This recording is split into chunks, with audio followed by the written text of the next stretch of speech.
Hello, আসসালামু আলাইকুম। সবার কী অবস্থা? আজকে আবার একটা ভিডিও নিয়ে চলে আসলাম। সকাল সকাল দেখেন রুটি। তো আসলে এই মেয়ের জন্য হচ্ছে নুডলস।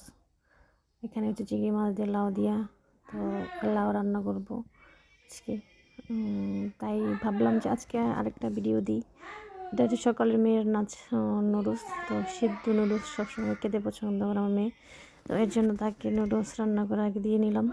তো রান্নার ভিডিওগুলো আমার কাছে খুব ভালোই লাগে, যে আসলে সকাল সকাল রান্না করে ভিডিও সবার কাছে শেয়ার করা বা আপলোড করা, জানেন সবাই কমেন্ট করবেন অবশ্যই ভালো ভালো। তো হচ্ছে প্রতিদিন একটা ভিডিও, নতুন ভিডিও দেওয়ার চেষ্টা করি। আসলে সবাই আসলে ভিডিও দেখতে অনেক ভালোবাসেন আমার, তো এর জন্য সবাই আমাকে ভালোবাসেন। সবার সকালে রুটি বানাচ্ছি, আর এই যে দেখেন আমার অবস্থা, খাওয়া দাওয়া চলবেই এখন। আসলে যেটুকু পারি আর কি ওইটুকুই চেষ্টা করি